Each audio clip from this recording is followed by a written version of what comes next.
On today's Locked On Mavs, a big two-parter, plus the emergency green room we did on the Jason Kidd and Nico Harrison presser. Lots of stuff, lots of thoughts, too many things to get into in one episode, so we're dropping two for you. This is part one. Watch it, listen to it right now on Locked On Mavs. It's the Locked On Podcast Network, your team every day. I'm Luka Doncic, and this is Locked On Mavericks podcast. Hey, Dallas Mavericks are NBA champions. Bang! Bang! It's good! And the Mavericks have won the game! If you don't believe, you shouldn't be here.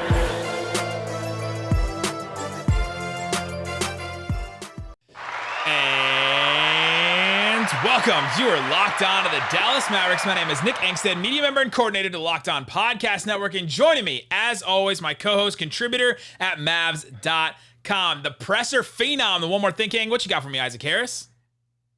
It is a brand new day, a brand new chapter for the Dallas Mavericks. It was like, let's take everything aside. It was so refreshing for us on a personal standpoint to be on the floor again, to be in the lower bowl again, to talk among media. And, you know, we've got to make friends over the years covering the Mavs, and just to be there on the floor and be there in person. We were all reminiscing on it of saying, man, the last time we were there was for the Nuggets game that Boban went crazy in before everything shut down. And now we're back. We will get to the podcast, obviously, talk about the roster construction questions. We have a ton of clips. We have two parts, obviously, so we're going to take our time with a lot of these topics. Today's episode is brought to you by Michelob Ultra. Enjoyment isn't the end game, it's the whole game. 2.6 carbs, 95 calories. It's only worth it if you enjoy it. To Isaac's point about it being a really big deal to be back in person, I want to take that a little step further personally for myself. We try to let you in and open the door a little bit on our lives and let you know about us because we're hanging out with you daily. You listen to us 5 days a week, and so we want you to know a little about us and to feel like we're friends, and so that you're comfortable to come up to us at games or if you see us or whatever. And so here's the thing. Coming back for me was just an incredible moment to be back on that floor, to walk back into the AAC as a media member. It has been 3 years. The last media event that I covered in person was Luka's draft. At that time, I was working at an ad agency. That was my full-time job. Locked On Mavs wasn't my full-time job. And my wife was a student teacher in college, and I got fired. It was one of the most embarrassing moments of my life because we needed that job. It was the only job our family had then. Dang, we're going here right now. We're going. I told you I'm going to. We got time, baby. I'm taking it a step. And Nick looked at me and said, "Well, Dallas, this is hello for the second time." And it was a real moment of shame in my life, and we had to leave. Like, we ran out of options. Our cars were breaking down. Our student loans were piling up. It was awful. It was terrible. It was one of the worst moments of my adult life. And so we had to leave. We had to go live with my family in Florida. That's why I moved to Florida. It wasn't really my choice. It just kind of happened. It was I was very blessed and lucky that I had family that had a place for me to go live with my grandparents, and I'm thankful for all that. And so to come back and to be there, like to be on the floor for me was like a level of redemption in my personal life. And so I just wanted to share that with you and know that keep persevering and keep pushing and keep trying different angles and different avenues. When I moved to Florida, I started doing video stuff. I started doing different things. I started to push the podcast more. I really started to, try to do extra things with the podcast to try and grow it. And all that stuff really added up. And for me, it worked out. I got hired with Locked On full time. I'm back. All that kind of stuff. My life has completely changed. Now, I know not everybody has those opportunities in those situations, but just if you're in a tough situation like that, or if you're feeling shame or upset from a decision that you made, or a thing that happened to you, or an embarrassment in your life like mine, keep pushing. Just keep pushing through it and reach out to people. There were times when I was like just bawling on the floor, and my dog would come over to me and be the only one there to comfort me. I recommend dogs highly for people that are dealing with depression or anything like that. So anyway, I pulled back the curtain. I just wanted to let everybody in on my life a little bit. But you're back, baby. I'm back, and this was a real big moment for me, and so I just wanted to share that. But I want to add something real quick. When Nick had to move, it was obviously a tough moment for him, but how he's covered this team being so far away, it's not an easy thing to do, and to maintain relationships here and to see Nick back in action today in person, like honestly, he never left, is a testament to his hard work. And this pod probably isn't where it is today if you didn't move. It's like because you invested so much time into making this pod what it is, and now, this pod it's crazy where it has come. So and now we're just gonna get all sentimental. But anyway, let's talk about this new Mavs chapter. Man, there's a lot of stuff to get into. Obviously, we're going to split this into 2 parts. Like I said, they're both available right now for you on YouTube or on audio platforms. If you're watching on YouTube, we're an audio podcast 5 days a week on any platform you want. If you're listening on the podcast, 5 days a week on YouTube. Locked On Mavs, go subscribe. There's about 5,000 of you that have subscribed. That's wild. It's insane. Yeah. Okay.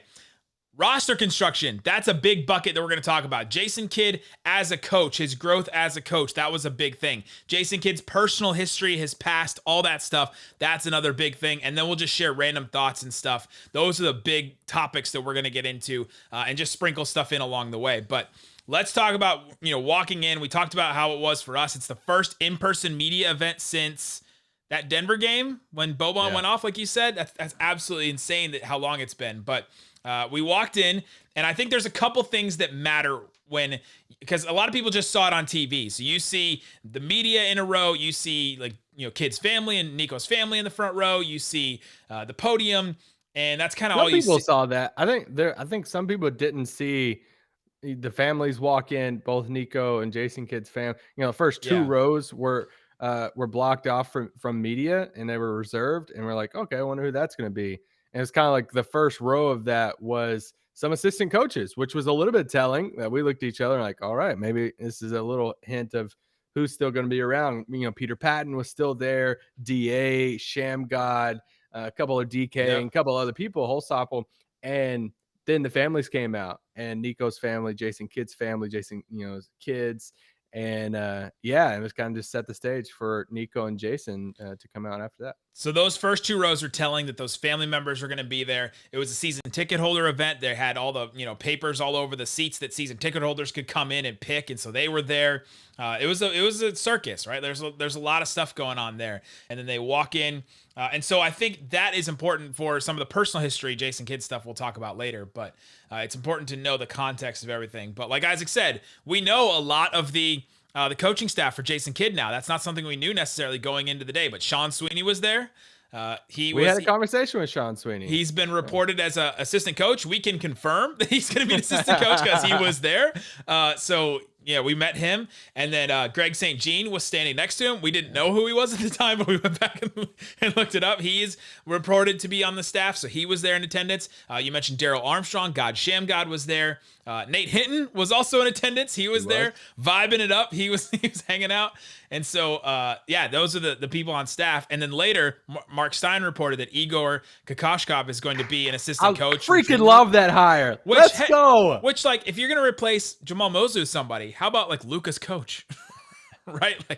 First question I have for Igor. So, be honest. Did you want to take Luka in 2018 over DeAndre Ayton? Oh. And did they But anyway, first of all, my firstborn son's name is Luca. So, so we learned a lot about that. I thought that was really important. So all those people were in attendance. I thought that was great.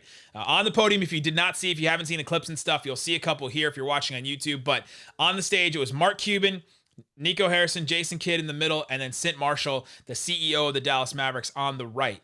So let's get into it. Let's start with, this is a roster construction question that I asked to Nico Harrison. Nick Angstadt, Locked On Network. This question is for Nico. What do you think this roster needs as currently constructed to win a title? Is that the same shirt? Ooh, that's a good question. Honestly, Jason and I and Mark, we've all talked a lot.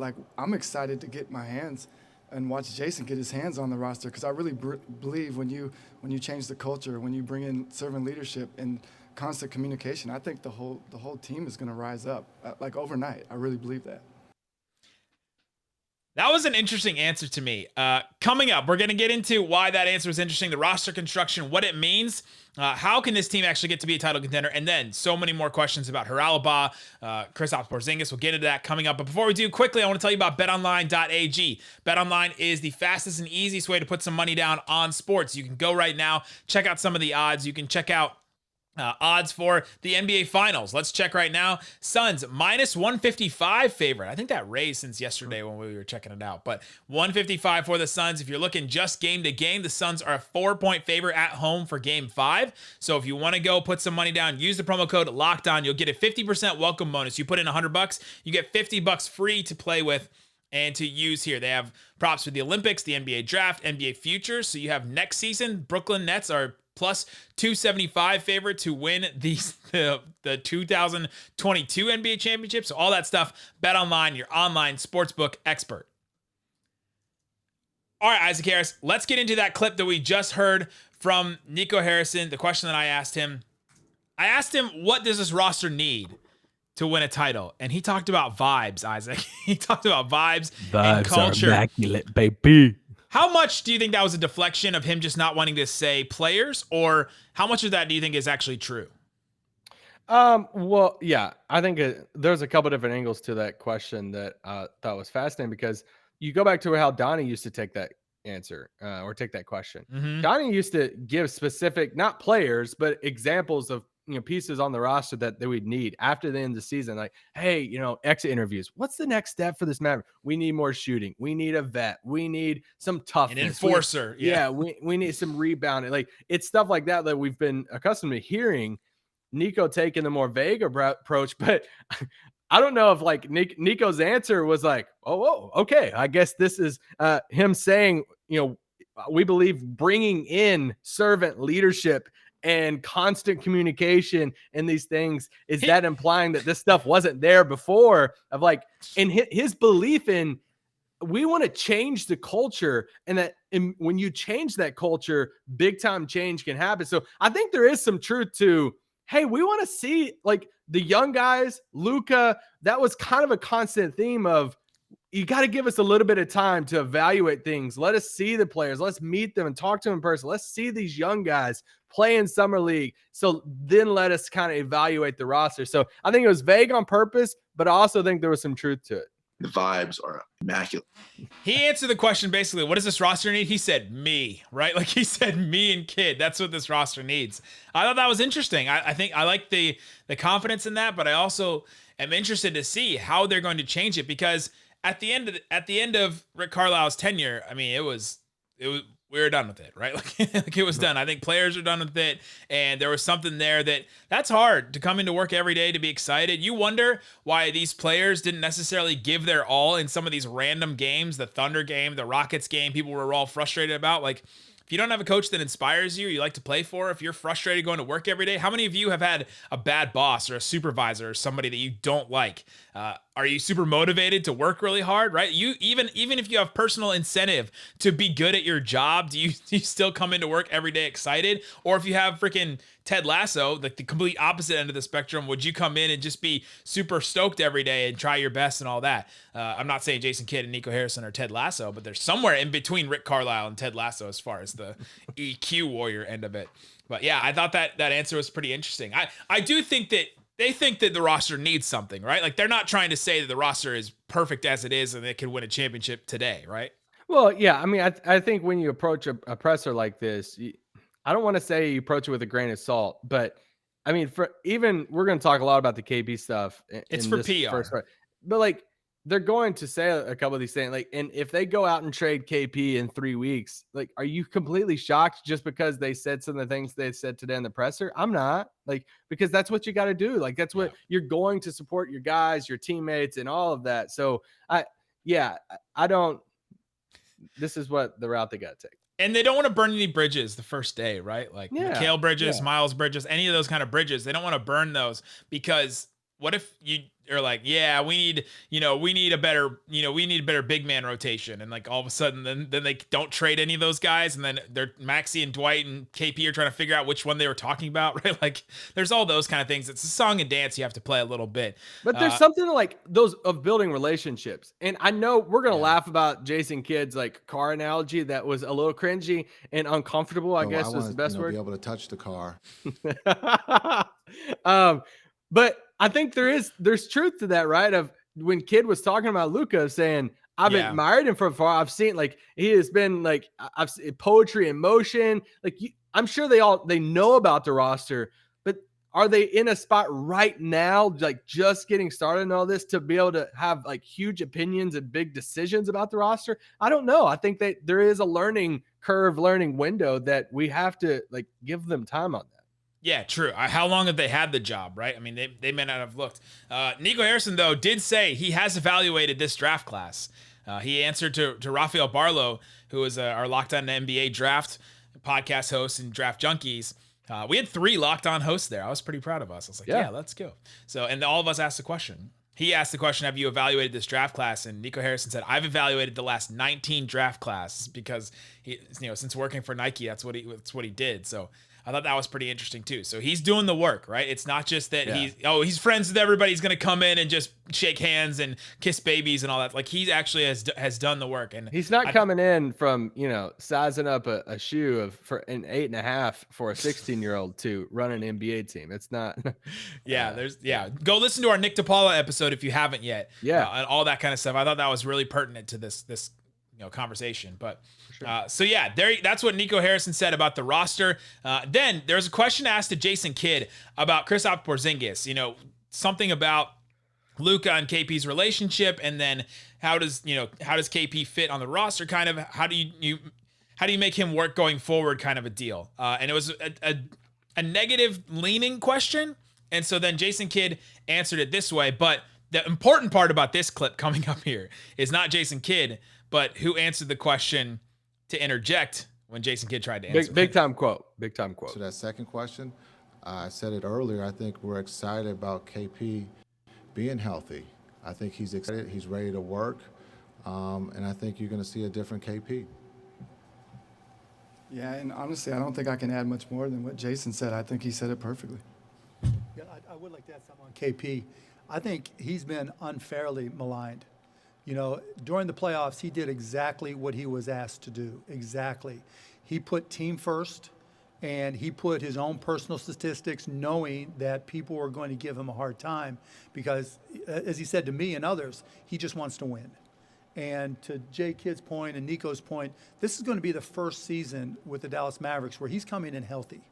And he's able to work on things other than just rehabbing to get his body ready, to get stronger, to work on his game, something he has not been able to do.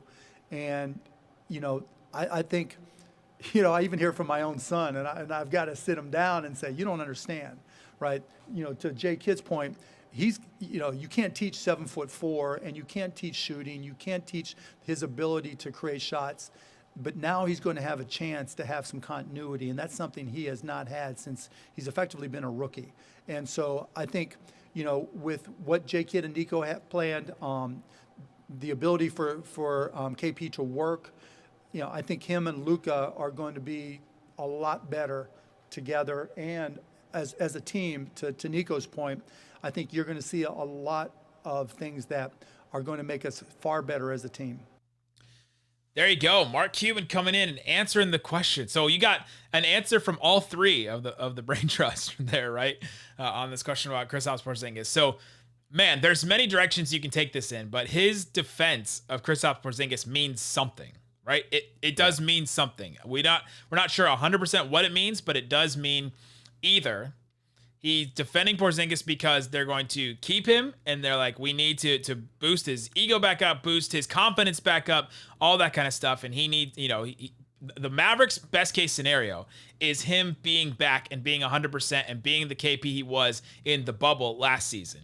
That's the KP we need back. And so he's either trying to do that or he's defending him for his trade value, right? Like saying that's the reason why he played poorly. He was doing the things he was asked, which is true. He was doing the things that he was asked and all that kind of stuff. But I found it very fascinating that Mark Cuban would interject like that, just specifically to defend Porzingis to the media, to fans, and his own son. Like he defended him in that answer on 3 different, mediums right there. I'm picturing his son giving him a hard time, be like, "Why is KP doing this in the playoffs?" And Mark defending that. But like, it's all true though. Like, no matter if we want to debate, the motive behind it or not, like all of it's true. He did what he was asked to do in the playoffs. It's true. And we didn't, a lot of people are like wanting more, but if Rick was asking him to stand in the freaking corner and just take corner threes, then he was doing that. And his answers reflected that in the playoffs. Like we even talked about, if you go back to our pods of how he was answering those questions, how more positive, like,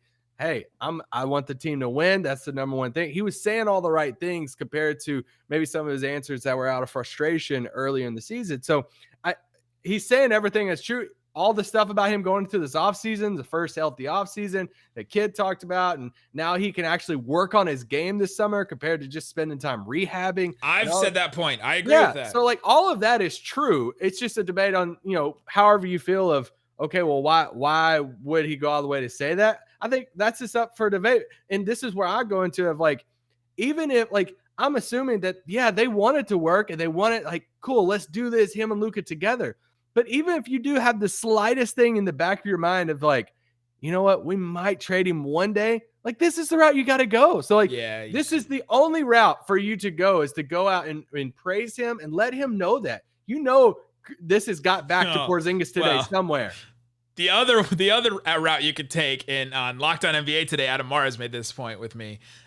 You could take the Doc Rivers Ben Simmons approach if you wanted to. Okay, right? well, you could take that approach and be like, yeah, he was the problem, right? Like you could take that, but I didn't think Cuban was going to do it in this setting. No.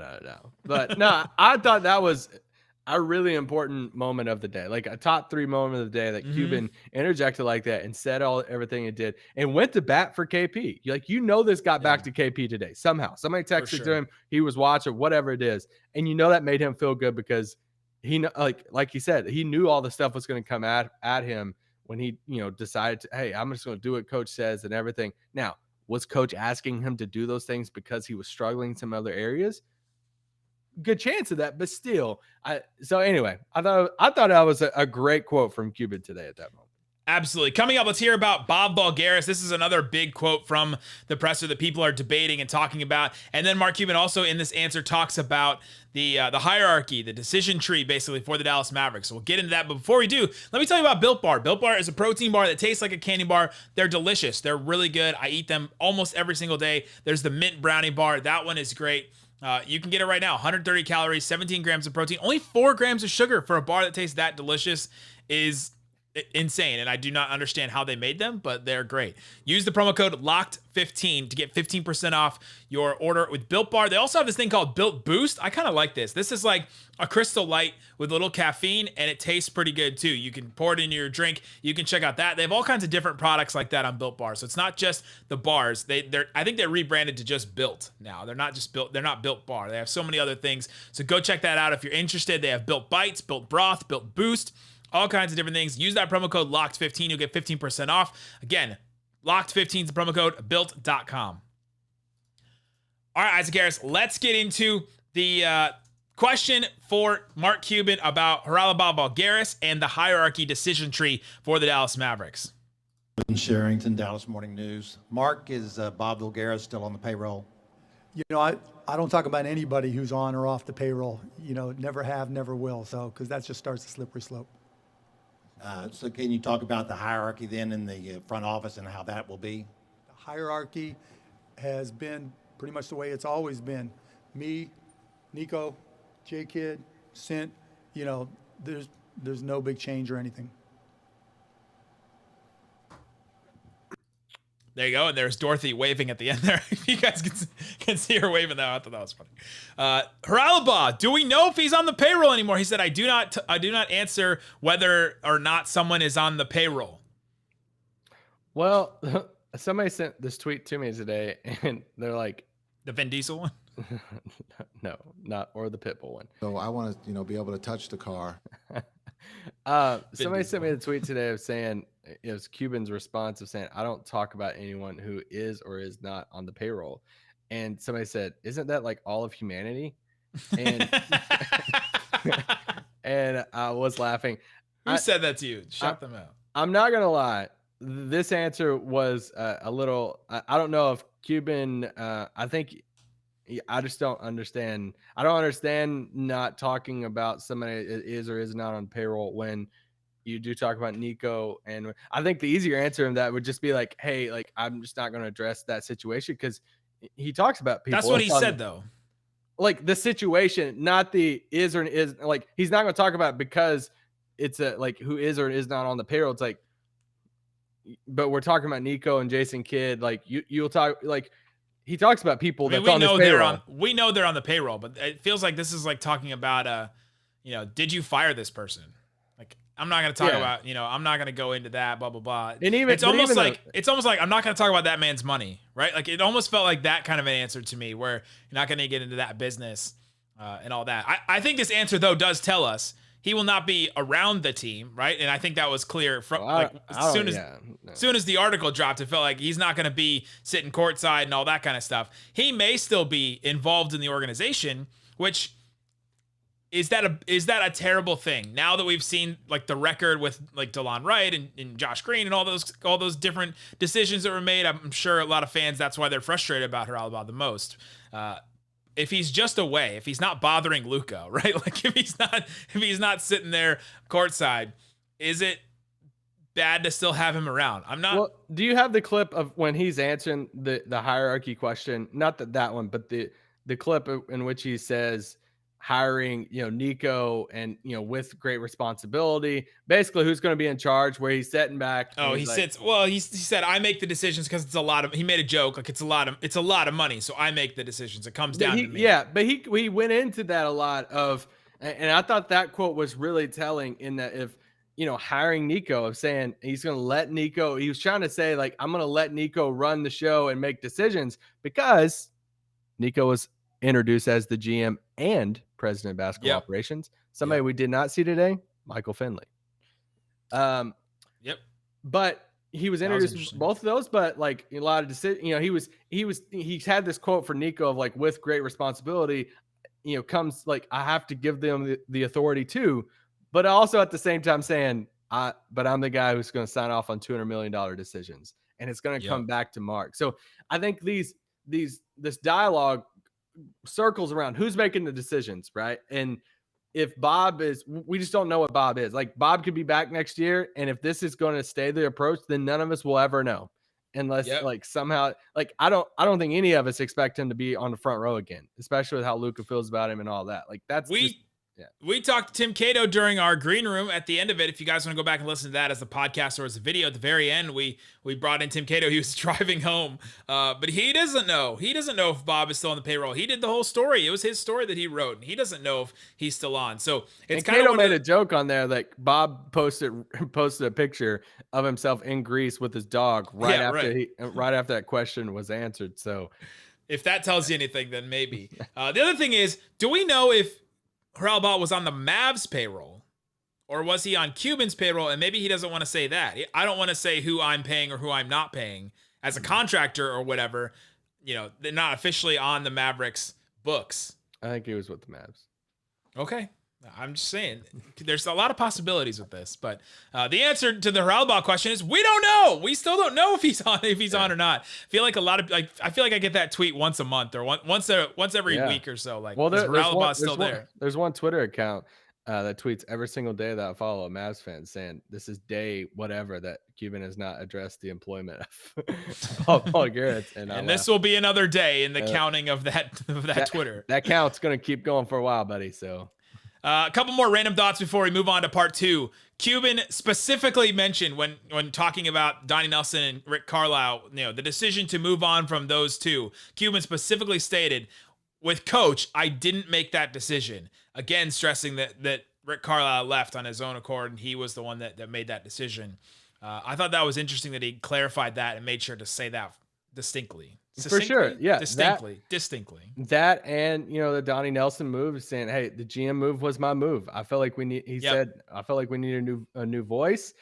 he cited that the league has changed and how you build a roster to win a title has changed and players have changed. And he said, we need a new tool set now. And so, yeah, he talked about that.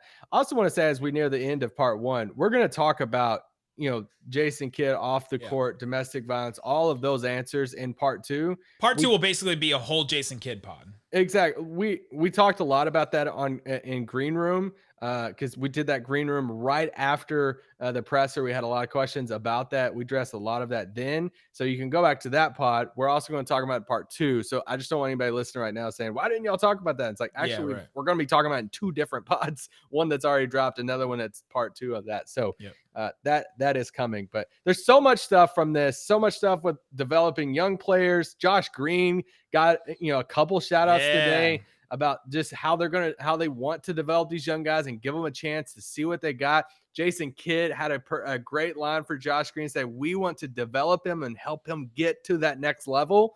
Like we did with Giannis and Middleton. He specifically mentioned those 2 guys as guys that him and Sean Sweeney, who's going to be an assistant coach, developed in Milwaukee when they were coaches there. Yeah. And that's what, he was talking about. I don't think he was trying to say Josh Green will be Chris Middleton, but the fact that and he made it clear that they weren't responsible for where those guys are at now, but they were there at the beginning. He's like, we were there at the very beginning when those guys came in and helped that progression. So I think that's encouraging to see. They're really taking pride in the developing aspect of a thing. Yeah, there you go. Again, go check out part 2 on YouTube, on the podcast, wherever you get it. Guys, thanks so much for listening to this episode of Locked On Mavs. Peace out. Boom.